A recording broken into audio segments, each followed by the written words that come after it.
Geography पढ़ लें हम लोग, ठीक है। भारत का, अच्छा, जब हम पहली बार आप लोगों को बताए थे भूगोल पढ़ना,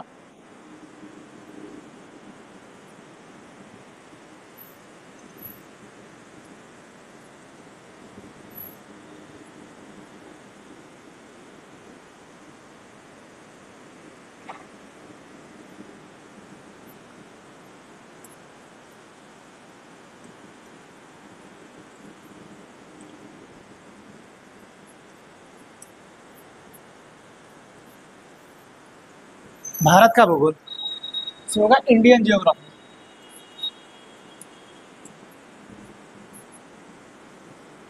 ठीक है। अच्छा, जब हम आप लोगों को पहले दिन बताए थे इसके बारे में कि जियोग्राफी में क्या क्या पढ़ना है, एक physical geography, human geography, economic, ठीक, भौतिक भूगोल, मानव भूगोल और आर्थिक भूगोल ना। हम जो फिजिकल जियोग्राफी बताए थे उसमें बताया था कि जितनी भी चीज़ें नेचर से संबंधित होंगी, जितनी भी चीज़ें नेचर से होंगी, चाहे जो नेचर से बस होना चाहिए, वो फिजिकल जियोग्राफी में आएगा। जितनी भी चीज़ें मानव द्वारा की जा रही है इस पृथ्वी पे, वो ह्यूमन जियोग्राफी के अंतर्गत आएगा। समझा रहा चीज? जितनी भी चीजें नेचर द्वारा की जाएंगी वो किसके द्वारा है? फिजिकल जियोग्राफी के अंतर्गत आएंगी, ठीक। भौतिक भूगोल के अंतर्गत जितनी प्रक्रियाएं पृथ्वी पर मानव द्वारा की जाएंगी वह ह्यूमन जियोग्राफी के अंतर्गत आएंगी। इन दोनों के मिलने से जितना भी पैसे की कमाई होगी, आर्थिक स्थिति मजबूत होगी, उसे हम लोग पढ़ेंगे इकोनॉमिक जियोग्राफी के अंतर्गत, ठीक। उसको भी कई पार्ट में बांटा गया, एस्ट्रोनॉमी, टोपोग्राफी, जियोलॉजी, जियोग्राफी बांटा गया था। एस्ट्रोनॉमी था, ठीक है, जियोलॉजी था, जियोग्राफी था, ठीक, टोपोग्राफी था, ये सब चीज़ें हम बताए थे। तो इसमें जब आपको बता रहे थे तो हमने कहा था कि 3 चीज़ें ऐसी हैं जो फिजिकल जियोग्राफी के अंतर्गत आती हैं, ठीक। जब हम भूगोल का स्टार्ट किए थे तो आपको बताए थे कि एस्ट्रोनॉमी, ठीक, टोपोग्राफी, जियोलॉजी,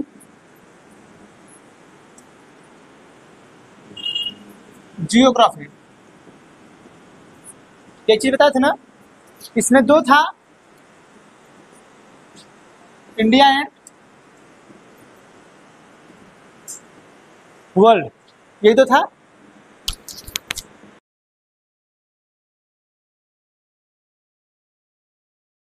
ठीक। इसको हम कहते हैं खगोल विज्ञान ना, इसको खगोल विज्ञान कहते हैं। इसको कहते हैं स्थलाकृति, ठीक, भूगर्भिक विज्ञान,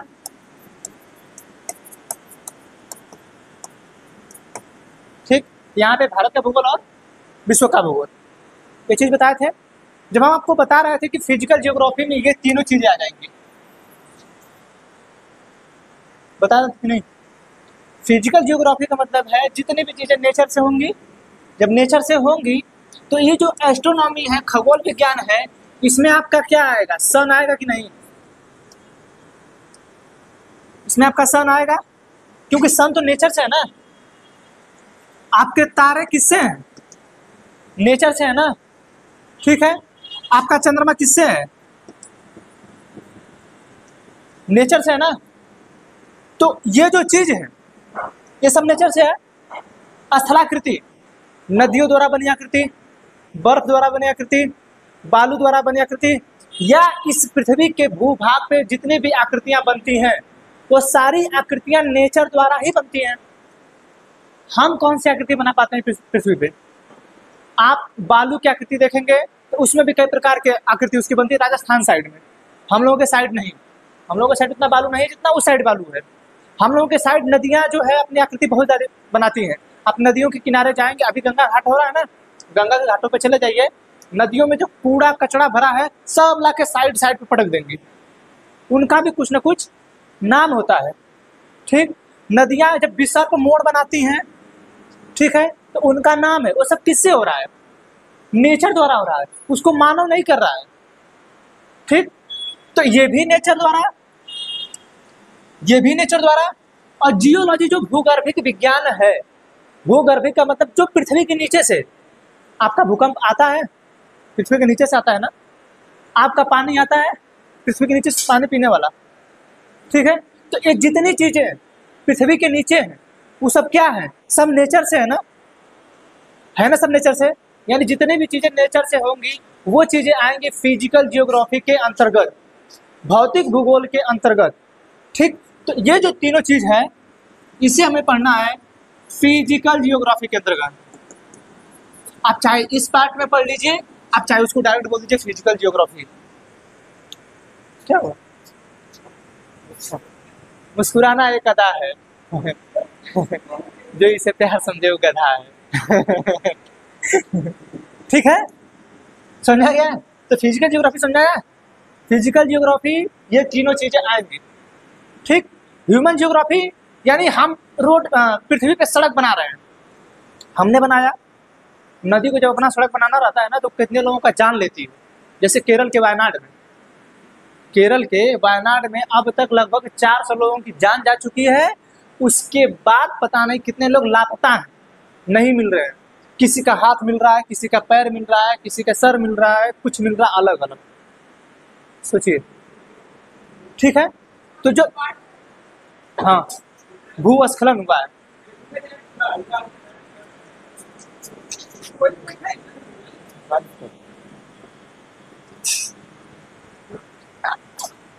हाँ अब सही है, ठीक, समझा रहा है? तो जितने भी चीजें मानव करते हैं वो हम पढ़ेंगे मानव भूगोल के अंतर्गत। अब मानव ऐसा दलित आदमी तो दुनिया में कोई और है नहीं, हाँ कोई नहीं ना है। मानव कुछ भी कर रहा है। ठीक है, मानव जब हो रहा था परमाणु बम बना जा रहा है, मानव जब हो रहा था हाइड्रोजन बम बना रहा है। ये सब चिल्ला रहे हैं कि पर हम लोग शांति करेंगे, शांति करेंगे, शांति करेंगे। पता नहीं कौन कौन सा सम्मेलन बैठा रहे हैं सब। आज दिन रात आप देखेंगे तो हर साल इन सबों का परमाणु बम बढ़ता जा रहा है। तो जितने भी क्रिया प्रतिक्रिया मानव द्वारा इस पृथ्वी के भूभाग पर होगी उसे हम लोग पढ़ेंगे मानव भूगोल। अरे ऐसे ही देखने में लग जाता है, ऐसे ही देखने में लग जाता है। ठीक है ना? तो जितनी भी चीजें मानव करेंगे वो मानव भूगोल, जितनी भी चीजें नेचर करेगी वो फिजिकल जियोग्राफी, भौतिक भूगोल। ठीक है, और इन सबों से जितना भी पैसा आएगा, जैसे रोड पे हम चलते हैं तो टैक्स लगता है, उससे बोली थी टोल टैक्स, अब खत्म कर दिया गया है, पता है कि नहीं? कैसे टोल टैक्स खत्म होने वाला है, वैसे नितिन गडकरी ऐलान कर दिए हैं कि इसे खत्म कर दिया जाए। ठीक ना?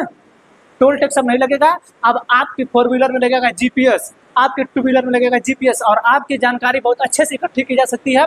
और जीपीएस जो है बहुत हल्के तरीके से आपको हैक किया जा सकता है। आपको क्या लगता है? ऐसे क्या होता है कि आप उस हाईवे पे कहीं से भी चढ़ेंगे, जब तक आप उस टोल टैक्स को क्रॉस नहीं करेंगे तब तक आप पे जो है टोल टैक्स नहीं देना होगा। ठीक है, ये वहाँ पे ये नियम लग जाएगा कि जैसे ही आप उस हाईवे पे चढ़ेंगे आपका जीपीएस तुरंत बताने लगेगा कि इस हाईवे पे चढ़ गए हैं, तुरंत पैसा कटना स्टार्ट। हर 60 किलोमीटर पे एक टोल टैक्स होता है। ठीक है, हर 60 किलोमीटर पे वो टोल प्लाजा खत्म किया गया है। पैसा तो आपको देना ही देना है। हाँ हाँ, जैसे हर 60 किलोमीटर पहले टोल टैक्स होता था, अब इसको हटाया जाएगा। ठीक, अब हर किलोमीटर का पैसा देंगे अब सरकार जो डिसाइड करे, सरकार डिसाइड करेगी ना। जैसे पहले क्या था कि आप हर 60 किलोमीटर के अंतर्गत आप मतलब क्रॉस करते हैं तो अलग अलग गाड़ियों का अलग अलग था। 4 व्हीलर का अलग था, 250-300 था, बस वालों का 400 करीब था, ट्रक वालों का 600-700 था, ऐसे ऐसे करके था। ठीक है, अब जीपीएस के अनुसार क्या डिसाइड करेंगे वो अलग है। तो हम आर्थिक भूगोल के अंतर्गत इस पृथ्वी पे चाहे वो फिजिकल जियोग्राफी से पैसा कमाए और चाहे ह्यूमन जियोग्राफी से, काहे नहीं लगवाएंगे जीपीएस? भारत सरकार राज्य है, अब कहेगी तो मानना पड़ेगा, पढ़ाई नहीं राज्य। आप जो आपकी गाड़ियां आएंगी उसमें जीपीएस लगा आएगा। हाँ चलिए साइकिल से और अच्छा है हमारा पर। तो चाह रहे हैं वो लोग तो चाह रहे हैं कि पुराना सिस्टम आए। ठीक ना? नहीं साइकिल साइकिल का टोल टैक्स नहीं लगता है, क्या बोलते हैं आप लोग, ठीक है। तो ये बताइए, जितने चीज़ हम बता रहे हैं कि फिजिकल ज्योग्राफी होगा, ह्यूमन ज्योग्राफी होगा, इकोनॉमिक ज्योग्राफी होगा, वो चीज़ तो भारत के लिए भी होगा ना। फिजिकल ज्योग्राफी भारत जो नेचर है, नेचर से भारत में पहाड़ बने हैं कि नहीं, नदियाँ बनी है कि नहीं, झील बने हैं कि नहीं, झरने बने हैं कि नहीं, बने हैं ना। सूर्य की रोशनी भारत पे पड़ती है कि नहीं, चंद्रमा भारत से दिखता है कि नहीं। ये सब चीज़ें जो है कि भारत से जब दिखेगा तो हमको फिजिकल ज्योग्राफी पढ़ना होगा ना, ठीक है। तो हम लोग फिजिकल ज्योग्राफी भारत में भी पढ़ेंगे।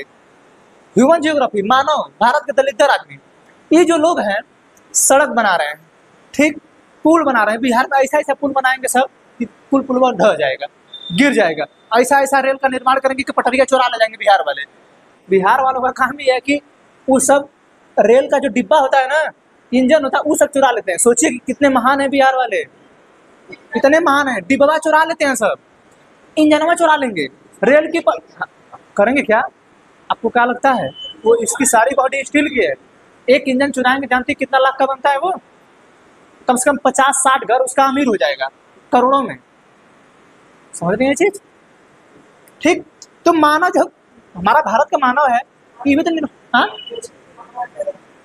क्या बात कर रहे हैं, भारत में कौन पकड़ाता है?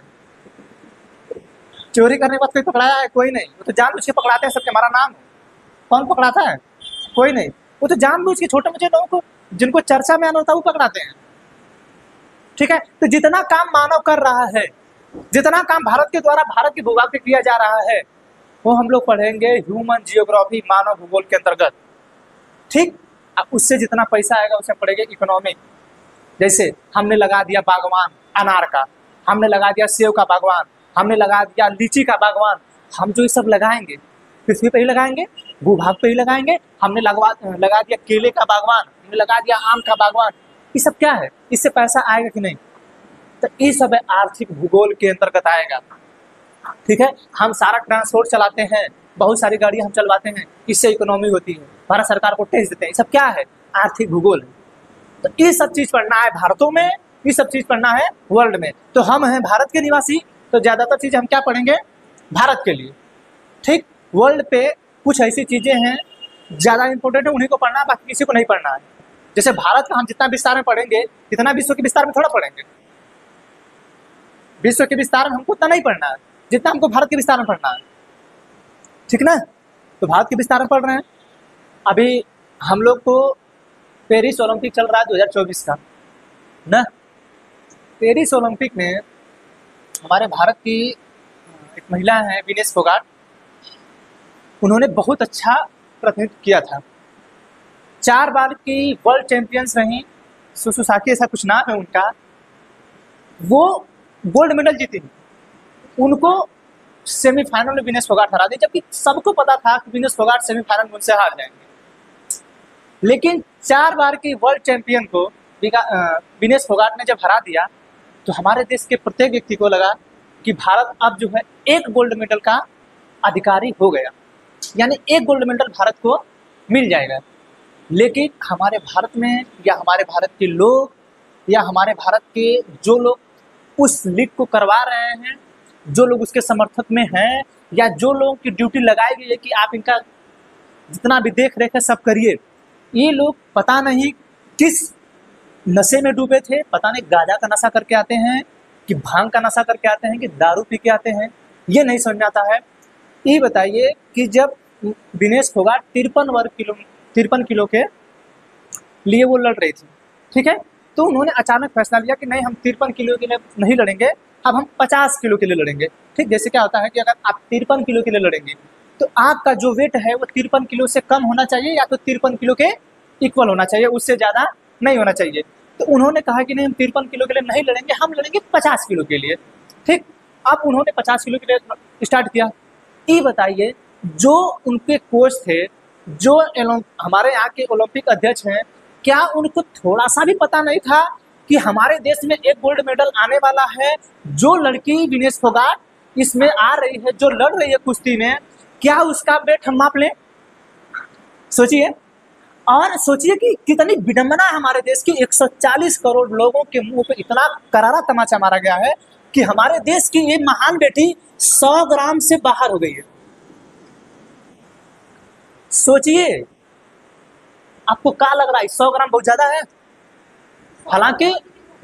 हालांकि आप ओलंपिक का जो नियम कानून है उसके हिसाब से वो बाहर आपको निकाल सकता है, लेकिन जो हमारे यहाँ के ओलंपिक के अध्यक्ष हैं, जो भारतीय ओलंपिक संघ के अध्यक्ष हैं, क्या उनको जरा भी पता नहीं था कि आज तक हमारे भारत की कोई भी महिला जो कुश्ती संघ से है आज तक कोई गोल्ड मेडल नहीं लाई है? और ये लड़की जो 4 बार की वर्ल्ड चैंपियनशिप थी उसको हरा के सेमीफाइनल से फाइनल में पहुंची है, तो कम से कम उसके डाइट का ख्याल रखें, उसके वेट का ख्याल रखें। लोगों को नहीं पता था? गाजा भी सुनते थे तुम लोग? ठीक, ये लोग पता नहीं किस नशे में थे। उस लड़की ने इस फाइनल को जीतने के लिए अपने बाल कटवा दिए, ब्लड निकलवाए, कितना क्या नहीं की। उसके बाद भी उस लड़की को डिस्क्वालीफाई कर दिया गया। सोचिए, और हमारे भारत के यशस्वी लोग जिनको कुछ नहीं आता है, कुछ गेंडे जैसे लोग हैं, वो हमारे यहाँ के क्रिकेट एसोसिएशन के अध्यक्ष हैं। आप लोग समझ रहे हो मैं किनको कह रहा हूँ? ठीक है, ऐसे ऐसे लोग अध्यक्ष हैं जो कभी खेले ही नहीं, वो लोग अध्यक्ष हैं। आज जो लोग गए हैं वहां पे ओलंपिक संघ के अध्यक्ष के रूप में, लोग जो कोच के रूप में गए हैं, उन लोगों को पता ही नहीं। और बताइए कि हमारे भारत को जो गोल्ड मेडल मिलने वाला था उसका जिम्मेदार किसे ठहराया जाए? विनेश फोगाट को ठहराएं? कभी जिंदगी में ना ठहराएंगे उसे, कभी जिंदगी में ना। हम जब भी गलत ठहराएंगे अपनी सरकार को, कोच को, इन लोगों को लतिया के बाहर निकाल दीजिए, लतिया के बाहर निकालिए। जो ओलंपिक की अध्यक्ष हमारे भारत की, उनको हटाइए वहां से। विनेश फोगाट संन्यास ले ली है, वो अलग है, उनकी मर्जी है। यहाँ पे बहुत बड़ा राजनीतिक खेल हुआ है, ये मैं गारंटी के साथ कह रहा हूँ, बहुत बड़ा। जानते हैं इसमें सबसे बड़ा खेल क्यों हुआ है? 2023 में जब ये महिलाएं विनेश फोगाट, बजरंग पुनिया, साक्षी मलिक, कि जब लोग प्रोटेस्ट कर रही थी ना, तो इन लोगों को, ये लोग खुद मतलब चाहती थी कि अब हम लोग नहीं खेलें। विनेश फोगाट वगैरह खुद चाहती थी कि अब हम लोग ना खेले, क्योंकि विनेश फोगाट जो है अपना अर्जुन अवार्ड वापस करके आई थी, ठीक, राष्ट्रपति भवन के सामने। साक्षी मलिक अपना जूता उतार के रख दी, जहाँ पे वो अपना स्पीच दे रहे थे, पत्रकार वगैरह थे, वहाँ पे जूता उतार के रख दी, ठीक। बजरंग पुनिया अपना अवार्ड वापस कर दिए। कई लोग तो वहाँ पे हरिद्वार चले गए, उसको बहाने जो पुरस्कार इन लोगों को मिला था। ये सब चीजें ये लोग कर किए हैं, ठीक है। आप सोचिए कि ये जो विनेश फोगाट है, अब इन्होंने संन्यास ले लिया, हम इनको गलत ठहरा रहे हैं कि नहीं। जो बृजभूषा शरण सिंह हैं, वो लड़कियां बार बार कहीं कि नहीं हम लोगों के साथ शोषण हुआ है। कुश्ती संघ के जो अध्यक्ष है बृजभूषा शरण सिंह, उन्होंने शोषण किया है, ये मैं नहीं कह रहा, उनका कहना है।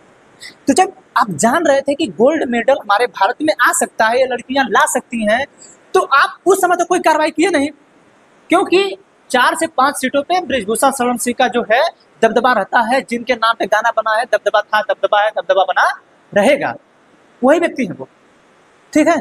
तो ये लोग शोषण किए उसका। अब यहाँ में जब ओलंपिक्स में ये गई हैं, ओलंपिक में जब ये पहुंची हैं, तो जानबूझ के इनको हराया गया है। ये बहुत बड़ा मैटर नहीं करता है, ओलंपिक के नियमानुसार मैटर करता होगा, लेकिन क्या जो हमारे यहाँ से कोच गया था उसको नहीं पता ये चीज? ओलंपिक्स के जो अध्यक्ष उनको नहीं पता ये चीज कि वेट मापा जाता है? लेकिन नहीं, ये जानबूझ के किया गया है कि वो जीत जाएंगे। जैसे जिस दिन वो सेमीफाइनल जीती तो हमारे देश के यशस्वी प्रधानमंत्री एक बार भी ट्वीट नहीं किए।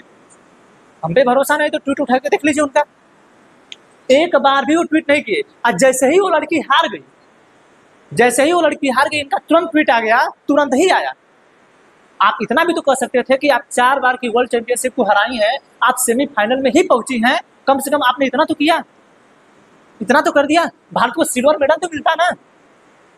लेकिन जानबूझ के हराया गया। इसमें कोच का, ओलंपिक अध्यक्ष का, हमारे भारत का हाथ है, हराया गया। कैसे 100 ग्राम बेसी हो रही है आपको नहीं पता है? जो लड़की इतना अपना सब कुछ दाव पे लगा रही है, ब्लड निकलवा रही है, बाल तक काट रही है, कौन करेगा इतना? मतलब इस सब कुछ जानबूझ के किया गया है कि हम अगर इसे जिता देंगे और ये जीत जाएगी तो कल मेरा विरोध होगा, मतलब हमारी वर्तमान सरकार का विरोध होगा। और किस बेस पे आप उस ओलंपिक विजेता जो गोल्ड मेडलिस्ट रहेगी, आप उसे बुला के सम्मानित करेंगे? जिसके कहने पे कि मेरा शोषण हुआ है, लड़कियों का शोषण हुआ है, आपने एक बार भी ट्वीट नहीं किया है, एक बार भी। दिल्ली के जंतर मंतर के सामने लड़कियां पीठ पे घसीटी गई, हमारे देश के यशस्वी प्रधानमंत्री एक बार भी नहीं बोले हैं, एक बार भी नहीं बोले हैं। और ये लोग हमारे देश के प्रधानमंत्री, और नहीं तो जब ये टोक्यो ओलंपिक से लड़कियां जीत के आए थे तो हमारे देश के यशस्वी प्रधानमंत्री कह रहे हैं विनेश फोगाट को, ये तो मेरे घर की बच्ची है। सोचिए, शर्म नहीं है हमारे प्रधानमंत्री को। हमारे प्रधानमंत्री से विनेश फोगाट खुद बोली कि नहीं देखिए, ओलंपिक की जो लड़कियां हैं, चाहे कुश्ती संघ में जो लड़कियां हैं, जब ये खेलने जाती हैं तो उनके साथ ऐसा ऐसा शोषण होता है। प्रधानमंत्री से बहुत पहले ही बोल दिया गया था। तो प्रधानमंत्री मोदी जी बोले चलो हम देख लेंगे इसको। जब लड़कियां रोड पर उतरी तब भी हमारे देश के यशस्वी प्रधानमंत्री नहीं बोले। हम किस बेस पे मान लें कि हमारे देश के प्रधानमंत्री उनको सहयोग किए होंगे? छोड़िए, जानते हैं जब हमारे देश की ये लड़की 100 ग्राम से बाहर निकल गई तो हमारे देश के खेल मंत्री हैं मनसुख मांडविया, संसद में आए तो उन्होंने कहा देखिए आपको कहना है कुछ भी कहिए, भारत सरकार भी दर्ज करा सकती थी कि 100 ग्राम का मेडल क्या है।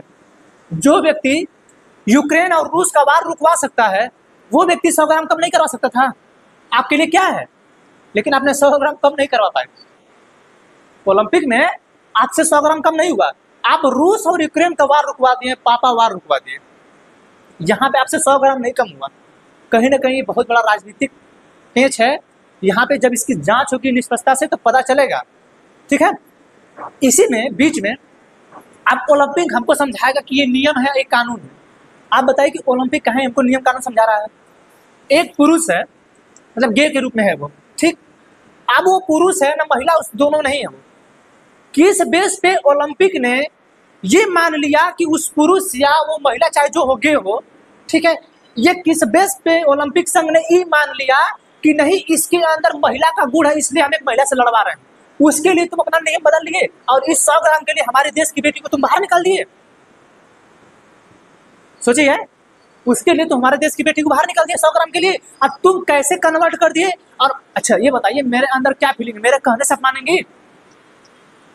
मेरे कहने से ओलंपिक संघ ये कैसे डिसाइड कर दिया कि इस लड़के के अंदर एक लड़की की भावना है जिसके तहत हम इस लड़की को इस लड़के से लड़वाएंगे, इसको लड़की मान के? ये ओलंपिक संघ कैसे डिसाइड किया?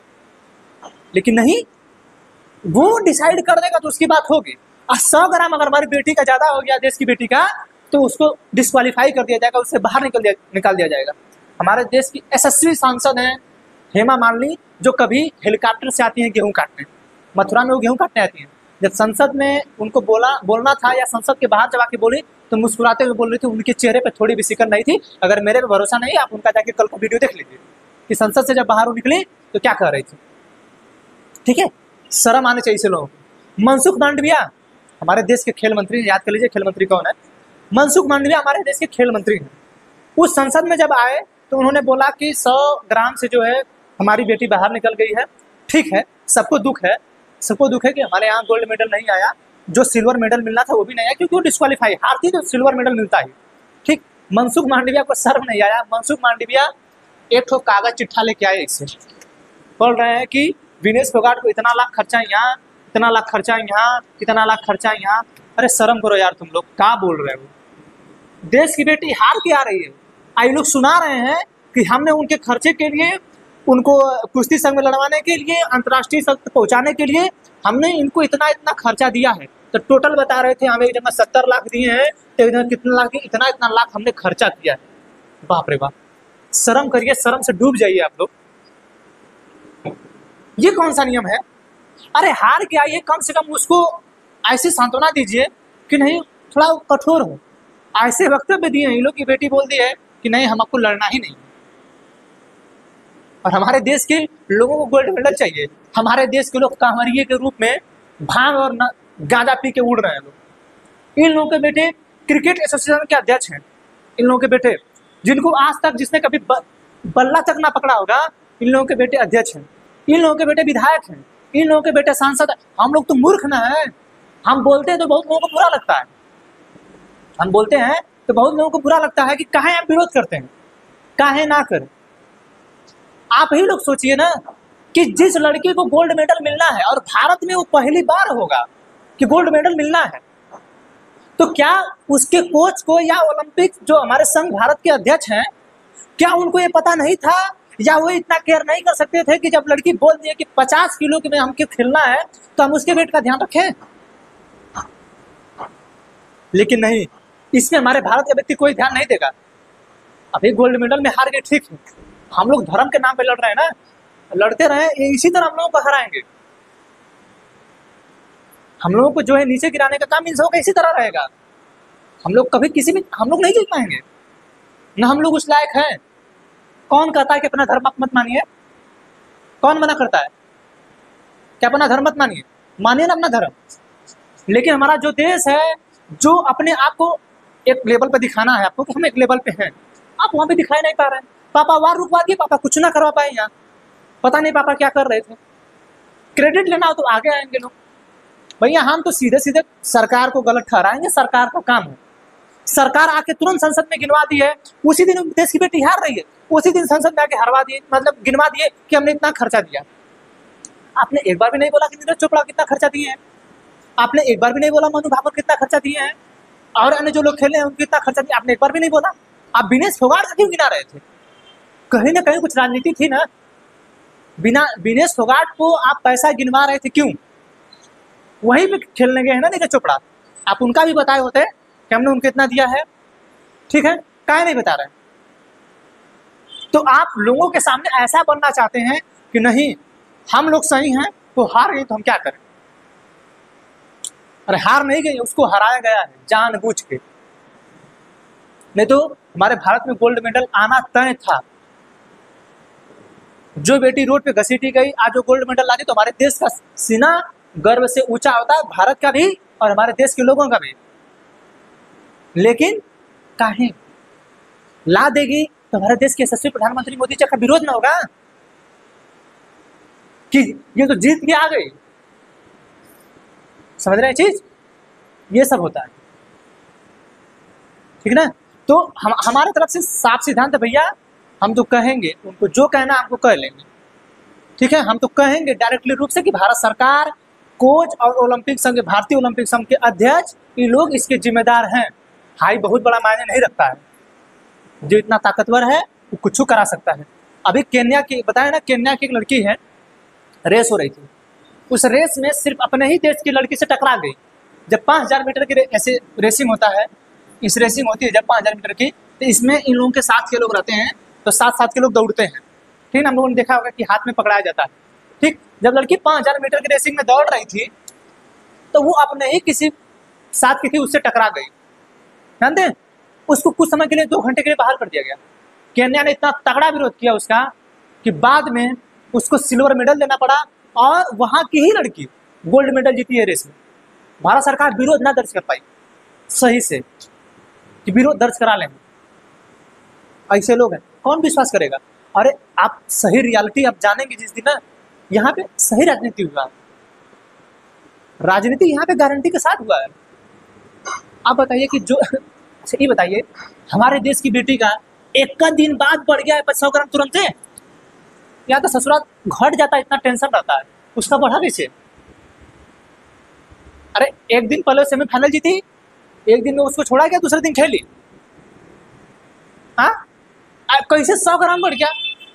आप लोग क्या कर रहे थे वहां पे? बोलिए, आप लोग क्या कर रहे थे कि 100 ग्राम बढ़ गया? कहाँ थे? और आपको इतने लाखों करोड़ों रुपया आपको दिया जा रहा है, इसीलिए ना कि आप उस बच्चे को देखिए, क्यों दिया जा रहा है? हम आपके ऊपर खर्चा कर रहे हैं कि आपको इनका देखभाल करना है, आप कर क्या रहे हैं? हम आपको इतना पैसा कहाँ दे रहे हैं? इसीलिए ना कि आप इनका देखभाल करिए। कैसे 100 ग्राम बढ़ गया? हम ओलंपिक जो है, जो पेरिस ओलंपिक करा रहे हैं, हम उसको क्यों गलत ठहराएं? हम उसको गलत क्यों ठहराएं? हालांकि वो गलती किया है वो। तुम एक व्यक्ति में ये डिसाइड कर दे रहे हो कि उसने महिला का गुण, इसलिए महिला से लड़ा रहे, तो तुम 100 ग्राम के वेट पे तुम ऐसा कर दिए। हालांकि तुम्हारा नियम है, तुम कर सकते हो कि अगर 50 किलो के लिए लड़ना है, तो जो दूसरा व्यक्ति है वो भी 50 किलोग्राम से नीचे होना चाहिए, तो 50 किलोग्राम का होना चाहिए। जो हमारे भारत का है तो 50 किलोग्राम का होना चाहिए, या तो इससे नीचे का होना चाहिए, इससे ऊपर नहीं होना चाहिए। मान रहे हैं तुम्हारा नियम है, तो तुम ये कैसे डिसाइड कर दिए कि जो गे टाइप का वो लड़का है उसमें महिला का जैसा इमोशन आता है? कैसे डिसाइड हो गया? लोग मूर्ख बना रहे हैं भारत को। गोल्ड मेडल मिलता है, दिमाग खराब करके रखे। अब तक गोल्ड मेडल आ गया होता, कल ही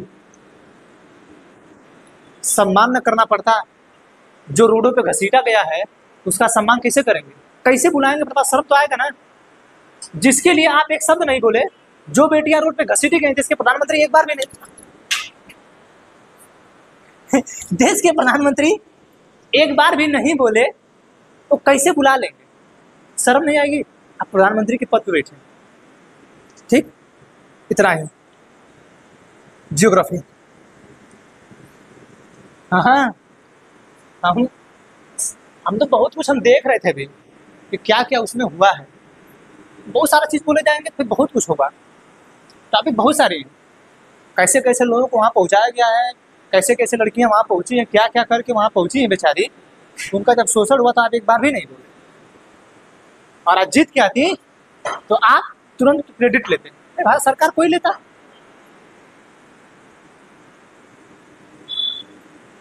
ठीक, हम लोग पढ़ेंगे भारत का भूगोल। ठीक, हाँ क्या? वो तो भारत की राजनीति थी। और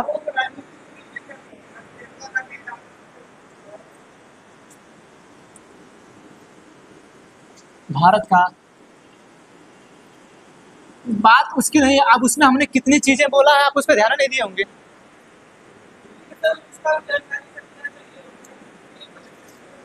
ठीक है, इधर आइए। अच्छा, हमने बताया आपको physical geography, human geography, economic geography. ठीक, आप जब भारत का नक्शा देखेंगे,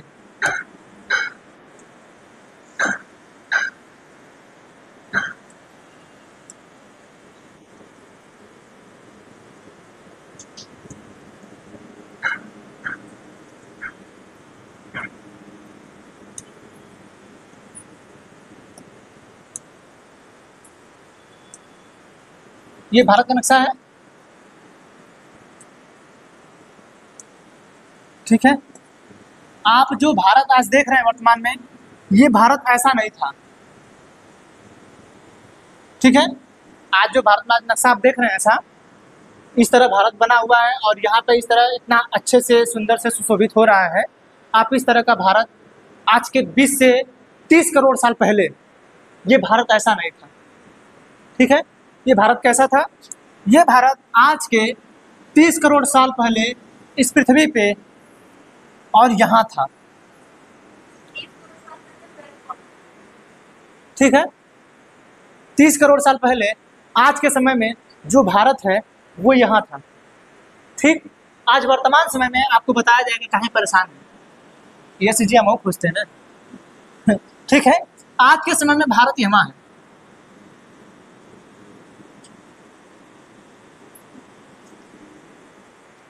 ठीक, अभी हम जो आपको दिखाए हैं,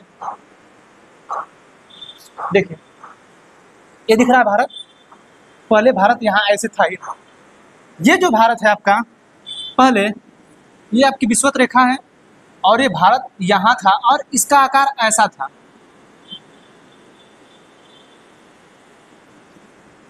ठीक है, हमारे जो पृथ्वी है, आप जिस पृथ्वी पे हैं या जिस भारत के भूभाग पे हैं, वो हर वर्ष 5 सेंटीमीटर ऊपर की तरफ खसकता है, यानी उत्तर की साइड।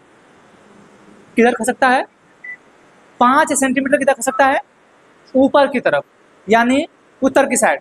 आज भी जो भारत है 5 सेंटीमीटर की तरफ खसकता है ऊपर हर वर्ष, यानी 5 सेंटीमीटर लगभग इतना। ठीक है, लगभग इतना जो है भारत हर वर्ष ऊपर की तरफ खसक रहा है। ठीक, पहले भारत जब यहाँ था तो इसकी आकृति ऐसी थी। आज वर्तमान में भारत ऐसा है। ठीक, जब ऐसा भारत है तो इस भारत में हम देखते हैं कि यहाँ पे है हिमालय है, हिमालय है। ठीक, ये जो आपको भाग दिख रहा है, ये है मैदानी, जिसे हम कहते हैं समतल। क्या कहते हैं? समतल। ठीक है, ये वाला भाग जो है ये है पठारी। ठीक है, अभी सब बताया जाएगा, अभी तो नहीं समझ आ रहा है ना, आ जाएगा।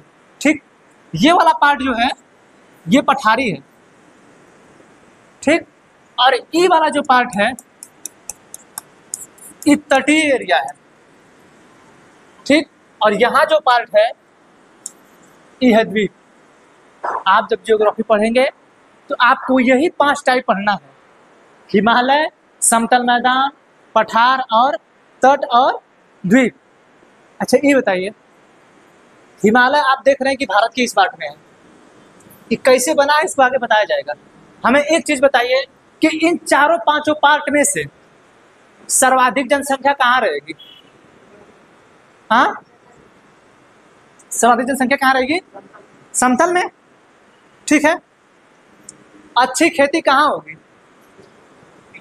हाँ, मैदानी भाग में, ठीक है। ये बताइए कि सेब हमारे भारत में कहाँ से आता है? हाँ, कहाँ से आता है? जम्मू कश्मीर से सेब आता है, ठीक है। केसर कहाँ से आता है? केसर कहाँ से आता है? जम्मू कश्मीर से ही केसर आता है, ठीक है। जम्मू कश्मीर से ही 200 रुपया में 1 ग्राम, कितना? 200 रुपये में 1 ग्राम केसर मिलता है, पता है चीज? समझ रहे हैं? 200 रुपया 1 ग्राम मतलब 10 ग्राम का कितना होगा? 2000। और 100 ग्राम का 2,20,000, यानी 2 लाख रुपया किलो। केसर लोग कहते हैं कि दाने दाने में केसर का दम, ऐसा कुछ है ना? अरे नहीं लगता है? जो पोस्ट प्रचार होता है, अजय देवगन, अक्षय कुमार, शाहरुख खान लोग प्रचार करते हैं कि नहीं? तो जो केसर मिलता है कहाँ मिलता है? लिए क्या आप लोग? हम कहीं केसर निकाल रहे हैं हम कहीं ये लोग गुटखा खाती हूँ। अरे केसर है वो, ठीक है। तो ये जो है यहाँ पे केसर निकलता है, ठीक, समझ रहा है? अच्छा, हमारे देश में नारियल कहाँ से आता है? नारियल तटीय एरिया से, ठीक है, ठीक। अच्छा ये बताइए, अगर आपको नारियल पैदा करना होगा तो क्या आप समतल मैदान में नारियल पैदा कर लेंगे? नहीं ना। ये बताइए, जितने समतल मैदान में पेड़ पौधे वृक्ष निकलते हैं यहाँ पे हो जाएगा? पहाड़ी में इस तट के किनारे हो जाएगा? नहीं होगा। इस तट के किनारे आदमी रह लेंगे? अच्छा ये बताइए, आप अच्छा रोड कहाँ बना लेंगे? अच्छा रोड का निर्माण आप कहाँ कर लेंगे? समतल में ना। आप यहाँ पे रोड नहीं बना पाएंगे ना अच्छे से, ठीक है, समझ रहा है चीज, ठीक। जितना ना ही हाँ कर रहे हैं आप लोग ना, सारा ज्योग्राफी, समझ रहा है चीज। जितना ना ही या जितना हाँ कर रहे हैं, जैसे हम कहेंगे कि नदियां जो पहाड़ों से निकलती हैं, समतल से होके समुद्र में प्रवेश करती हैं, उनका ज्यादा तेज बहाव कहाँ होगा? पहाड़ों, ठीक है। क्या उनका ज्यादा तेज बहाव समतल में होगा? नहीं होगा। तो यह जो हाँ और ना, यहाँ ये चीज हो रहा है, ये चीज नहीं हो रहा है, ये खनिज यहाँ मिलेगा ही नहीं मिलेगा, यह जो हाँ ना कर रहे हैं, यह है ज्योग्राफी, यह पढ़ना और कुछ नहीं। अच्छा ये बताइए, हम जब पढ़ाएंगे कि यहाँ पे हिमालय का निर्माण हुआ, ठीक, इसमें पढ़ा देंगे ट्रांस हिमालय, बृहद हिमालय, मध्य हिमालय, शिमालिक हिमालय। ट्रांस में पढ़ा देंगे 4 पाठ है, काराकोरम, लद्दाख, जास्कर, पीर पंजाल, फिर उसकी पर्वत चोटियां हैं, फिर हिमालय की सबसे ऊंची चोटी, ठीक है, फिर भारत की सबसे ऊंची चोटी, भारत में स्थित सबसे ऊंची चोटी, सभी सब बताएंगे। तो क्या है सब अलग है, यहाँ वाला अलग है समतल में, ठीक। हाई वाला जो पठार है ये अलग है, हाई तट वाला अलग है, ठीक। और जो द्वीप है वो अलग है। बस यह पढ़ना है। अब यहाँ पे क्या हमको मिलेगा, अब हमको देखना है। जैसे इतना आपको डीप में जाना नहीं है, लेकिन हमें यहाँ पे हर एक चीज देखना है कि हमें एक, अब हमने कहा कि नेचर से हम अगर ये भारत का उत्तरी भाग पढ़ेंगे तो यहाँ पे नेचर का क्या दिया हुआ है? पहाड़, पर्वत, नदी, झील, झरना यहाँ पे दिया हुआ है, ठीक। हमने एक चीज देख लिया, हमें दूसरा देखना है कि मानव यहाँ पे क्या कर रहा है। जैसे हमने अटल टनल बनाया, हमने चिनाब नदी पे ब्रिज बनाया, इतना सब हम बना रहे हैं कि नहीं? मानव भी काम कर रहा है। 2 चीज हमने देख ली, आर्थिक से, आर्थिक से हमें यहाँ से सेब मिलता है, केसर मिलता है, ये सब मिलता है कि नहीं? आर्थिक हो गया। अच्छा आर्थिक में एक और चीज है, टूरिज्म, कुल्लू, मनाली, गुलमर्ग, सोनमर्ग, कौन जाएगा घूमने? अभी आप लोग घूमने लायक नहीं है, हाँ? वहां पे हम जैसे लोगों को घूमने के लिए मना है, वहां पे आप किसी के साथ जाइए, शादी होने के बाद वहां का मजा है, आप नहीं जा सकते हैं। हो गई है।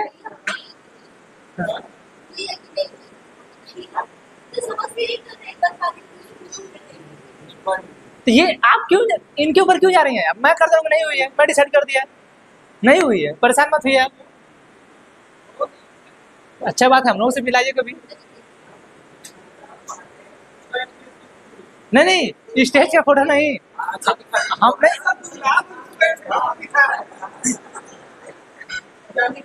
दूल्हा,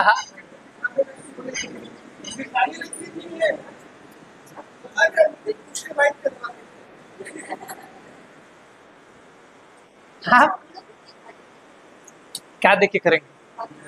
नहीं, भाभी भाभी नहीं है। भाभी क्यों देखेंगे आप लोग? भाभी, हम लोग भी भाभी को देखेंगे। इधर आइए। ठीक, तो ये जो चीजें पढ़ना है, ये सब ठीक है, यह हम लोग को पढ़ना है और कुछ अलग नहीं पढ़ना है। बस हम लोग को ऊपर भारत का भूगोल, उत्तर में विशाल हिमालय, इतना बड़ा पता, ऐसे ही बोलेंगे सही, लेकिन बहुत कठिन है। उत्तर भारत का विशाल समतल मैदान, खूब एकदम चिल्ला के, ठीक है। दक्षिण भारत का पठार, दक्षिण तटीवर्ती राज्य, ये सब इतना मतलब ऐसे बोलेंगे कि आपको लगेगा कि बहुत कठिन है ना, लेकिन बहुत आसान है। बस क्या करना है, समझना है, ठीक है। क्या करना है, समझना है, ठीक।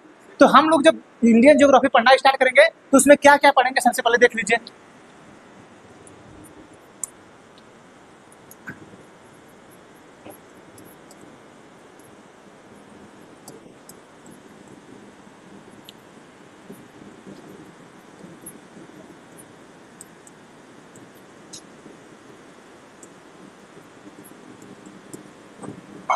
इसको लिखिए, इसको लिख लीजिए, ज्योग्राफी में क्या क्या पढ़ना है।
इतना चीजें हम लोग को पढ़ना है भारत के भूगोल।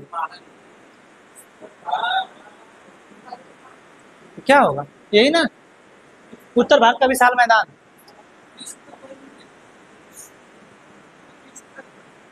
उत्तर भारत का विशाल मैदान।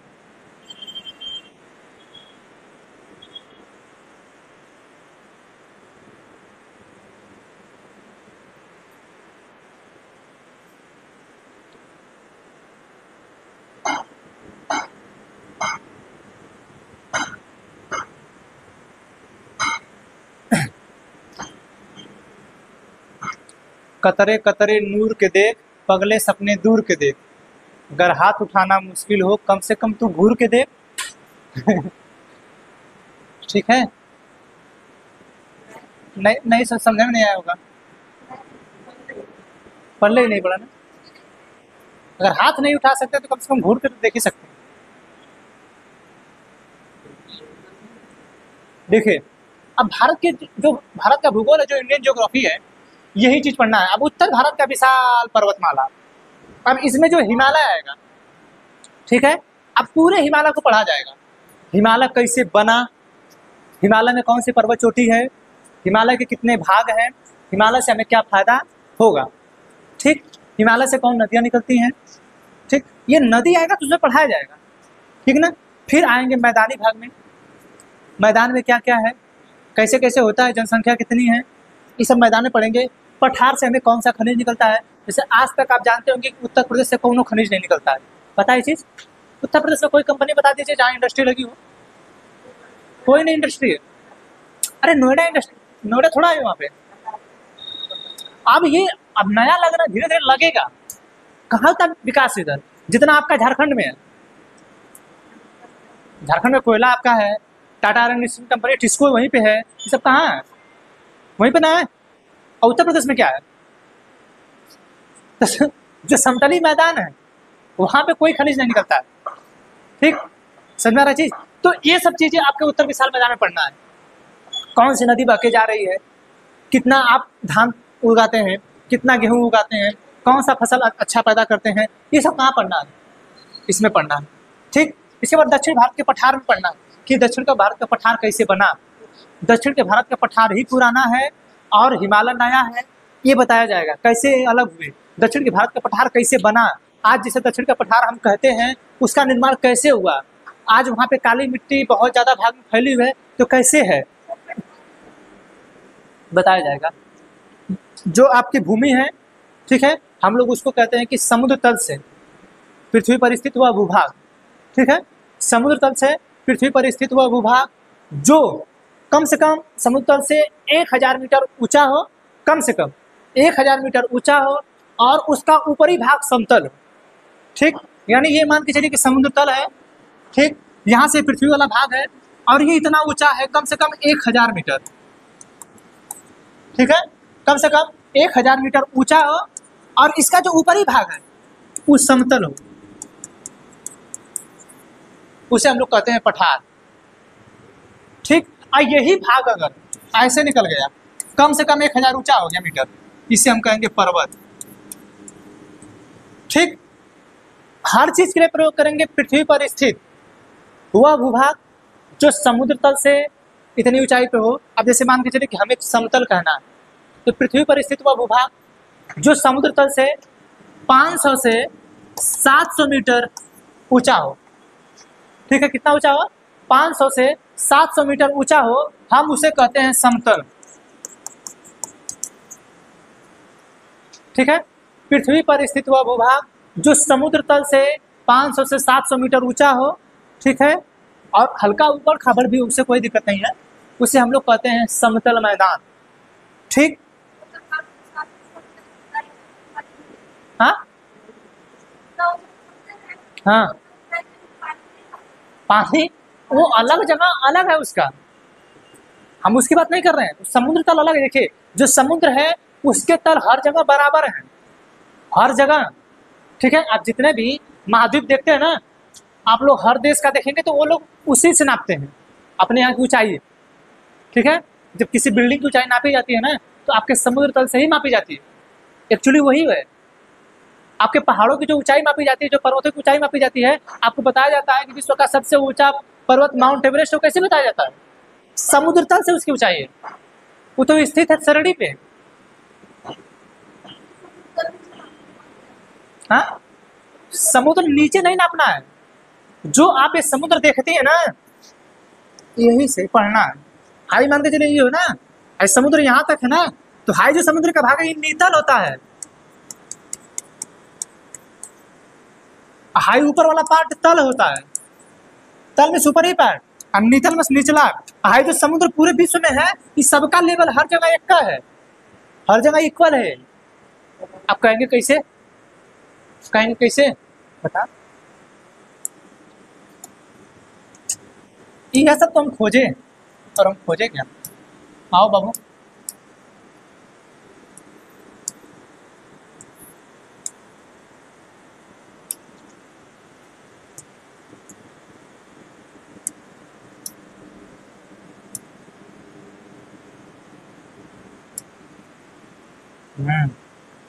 क्लीन दिखा? ये जितने भी चीजें अच्छा आपको दिख रही हैं, ये सारे देश आपको दिख रहे हैं ना? सारे देश आप लोगों को दिख रहे हैं। ठीक, कहीं ना कहीं देखिए ये सारे समुद्र एक दूसरे से कनेक्टेड हैं।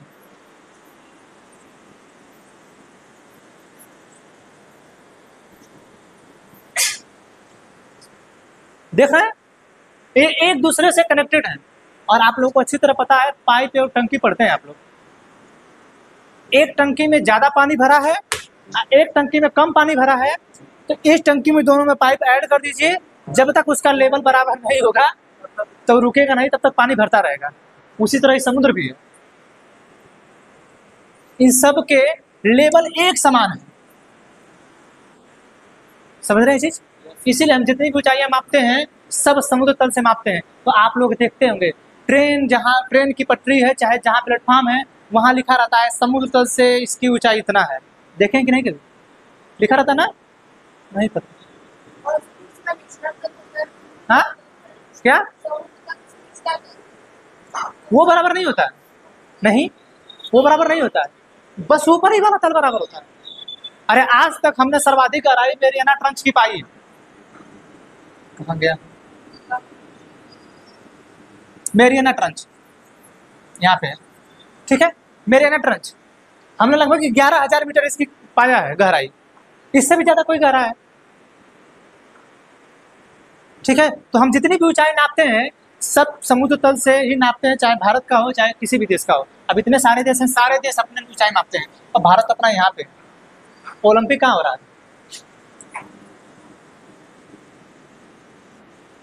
भारत यहाँ है, यहाँ से गया है, यहाँ पे ओलंपिक हो रहा है।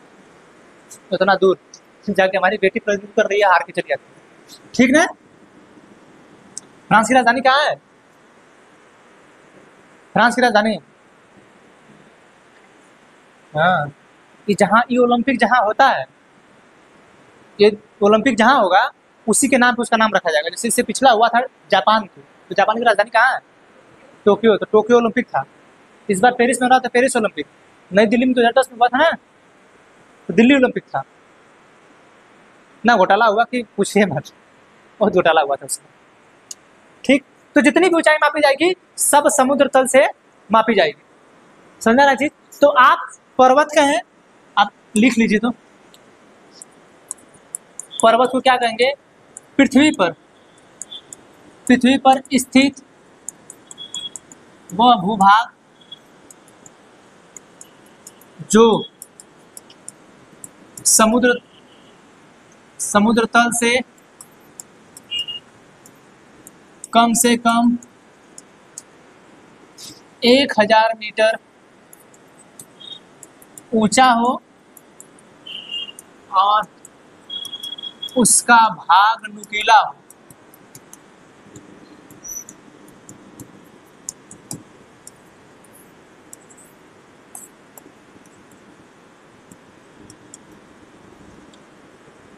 इसे कहेंगे आप पर्वत, ठीक।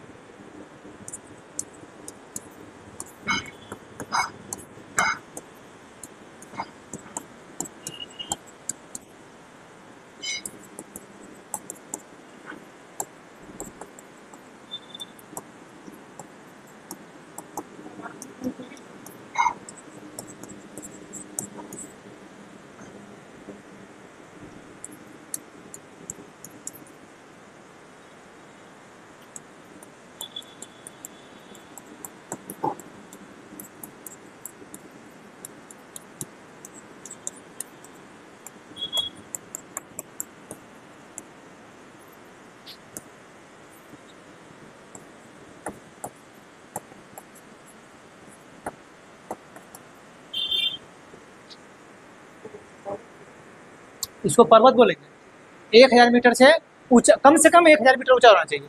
अगर वो नहीं रहेगा ना, अगर 1,000 मीटर से कम हो गया ऐसा है तो उसे पहाड़ी बोल देंगे, ठीक है। हाँ,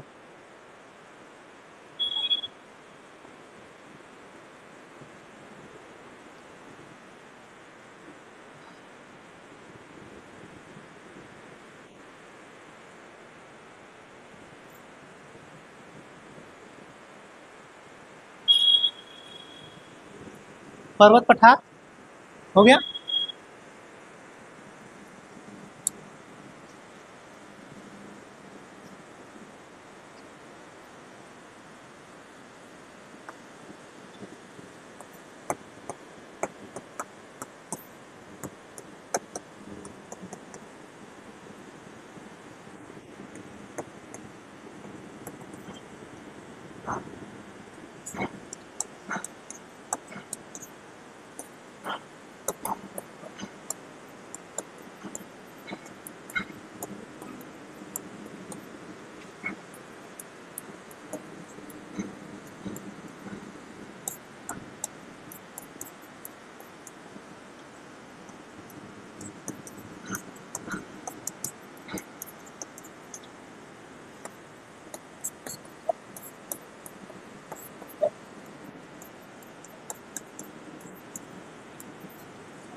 समतल मैदान किसे कहते हैं? समुद्र तल से। अब सब में आपको लगाना होगा पृथ्वी पर स्थित हुआ भूभाग जो समुद्र तल से कम कितना ऊंचाई बताया जा रहा है अभी बताना होगा आपको, ठीक ना?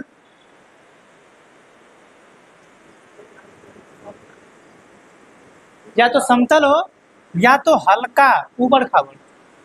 अरे जैसे आप लोग गांव में भीटा देखें, भीटा, भीटा जानती हैं? भीटा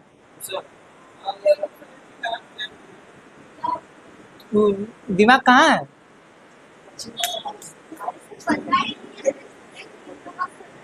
भीटा नहीं सुनी है लोग। अन्नपूर्णा भीटा जानती हो? भीटा यहीं पे बनारस में ही रही हो क्या? हाँ यहीं के हो तो ये पहाड़ी नहीं नाम सुनिए, पहाड़ी। आई पहाड़िया नाम किससे पड़ा है? पहाड़िया जो नाम पड़ा है वही बीच में पहाड़ी है, उसी का नाम, उसका नाम पहाड़िया पड़ा है। अच्छा यह पहाड़िया है। हम लोग यहाँ पे आके यहाँ के साथ क्या? हाँ भीटा ना, अरे गांव में ना जाए। हाँ देखिए गांव में जो ऐसे ऐसे करके ना गांव में जाएंगे, ठीक है, तो उस पर कुछ वगैरह लगा रहता है, घास वगैरह बहुत जमी रहती है, ये वाला पार्ट जो है ना ऊंचा थोड़ा उठा रहेगा, ठीक है। हाँ इसमें आएगा, ठीक है। हाँ उसको भीटा हम लोग गाँव में बोलते हैं, भीटा, ठीक। हाँ मान लो उसर दादर भीटा ये सब बोलते हैं, वो यही बोलते हैं ना। हाँ खेत में भीटा बनाएंगे क्या? भीटा अलग होता है।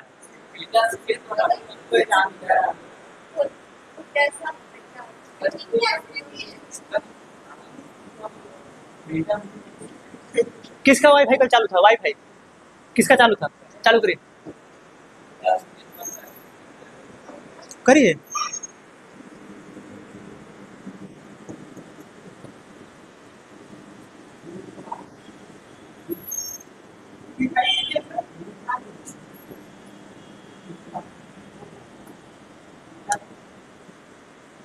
अरे ये लोग अजीब टाइप के गाँव का नाम है जी।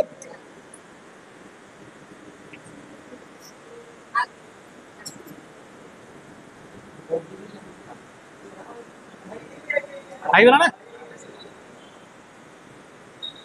पूरा क्लीन नहीं दिख रहा है।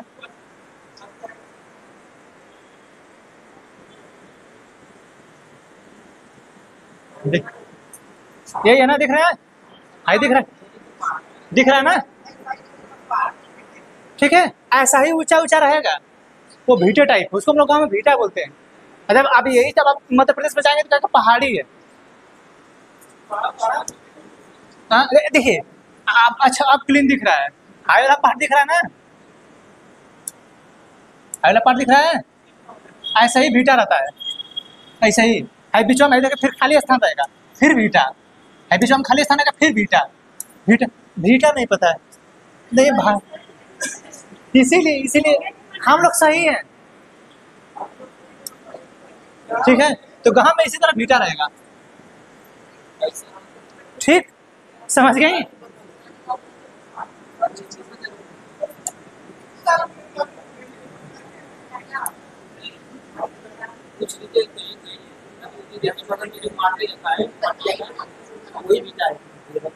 समझाएगा बेटा, देख लेना बस, इस पे स्थित होना चाहिए और उसकी ऊंचाई ऐसे होना चाहिए।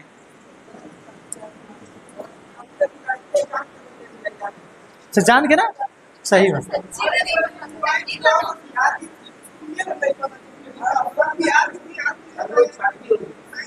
क्या कर रहे थे?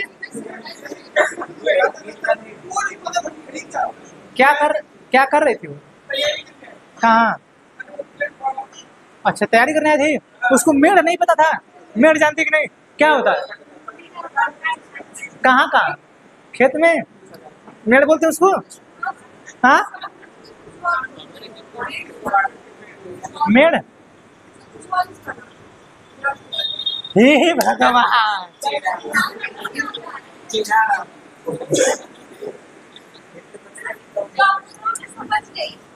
हम समझ गए। हम समझ के हम लोग कितना पता नहीं है भगवान।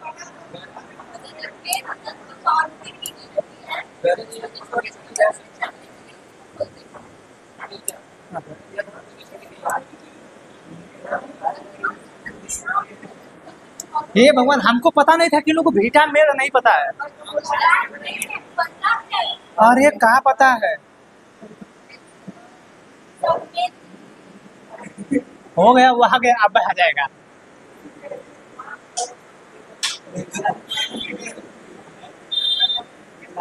देख काट रहा है।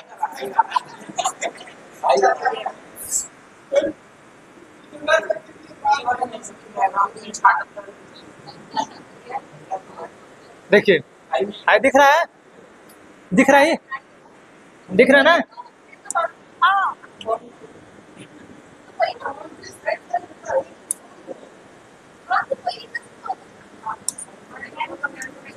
देखिए, हाई जो पार्ट आपको दिख रहा है ना, ये देखिए, ये किसी का अलग खेत है, ठीक है, अलग अलग खेत है। हमको पता नहीं था कि खेत का बाउंड्री डिसाइड किया। जैसे आप अलग होंगे कल ना, जैसे आपका तो अलग है, आपको अलग नहीं होना, आपका अकेली है, तो कहाँ से अलग होंगी? मान लीजिए आपकी देवरानी रहती, इनके चल भविष्य में इनको मिल गई, ये जब झोटा झटोबर करेंगी गाँव में जाके ना, तो वो जो है खेत जब आधा बटेगा तो ऐसा ही होगा। तो मेड़ कहेंगे, मेड़, तो ये मेड़ डिसाइड होगा। ये देखिए, ये मेड़ है, हाँ, इसी को काट कर खेत बढ़ाया जाता है। हमारे यहाँ की नियम है कि सारा अनाजवा जो है मेढ़वे में होता है, खेत में अनाज नहीं होगा, सारा अनाज मेढ़ में होता है।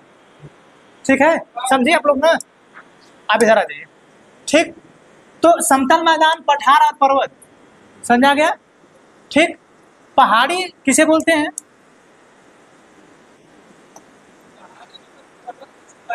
ठीक है, अब उसकी जो पहाड़ी है उसकी ऊंचाई लगभग 700 मीटर होनी चाहिए समुद्र तल से। ठीक, लेकिन उसका आकार ऐसा ऐसा ऐसा ऐसा होना चाहिए, ऊबड़ खाबड़ खूब, उसे बोलते हैं हम पहाड़ी। जैसे विंध्याचल, जब एमपी में घुसेंगे आप लोग, अरे यहीं विंध्याचल चले जाइए, गए कि नहीं विंध्याचल? कौन कौन गया विंध्याचल? हम गए, बहुत छोटे थे, इतने बड़े थे तब, मतलब बहुत छोटे। हम बहुत दिनों से कोशिश कर रहे हैं जाने की, लेकिन पता नहीं कि उनको बुलाए नहीं गई। ठीक है, नैनीताल की बात छोड़िए, हम पहाड़ी की बात कर रहे हैं। ठीक है, तो ये जो है हाई जो दिख रहा है ऐसे ऐसे ना, ये पहाड़ी है। ठीक, वो भी एक पहाड़ी का रूप ही है। गांव में क्या है, छोटा छोटा है ना, कि उसको लोग भीटा बोल देते हैं, काट काट के हम लोग गांव वाले लोग सुखेत बना दिए। ठीक ना? हाँ, ठीक, आएगा आगे, चौना आएगा। ठीक ना? तो ये पहाड़ी है। ठीक, तो पर्वत, पठार, समझा गया क्या कैसे होता है? अब यह सब चीज हम लोग को पढ़ना है। अब उसमें एक नदी पढ़ना होगा, झील, झरना, रोड, सड़क, यह सब पढ़ना है, यह सब ज्योग्राफी है। ठीक है, अब हम कल स्टार्ट करेंगे आप लोगों का हिमालय।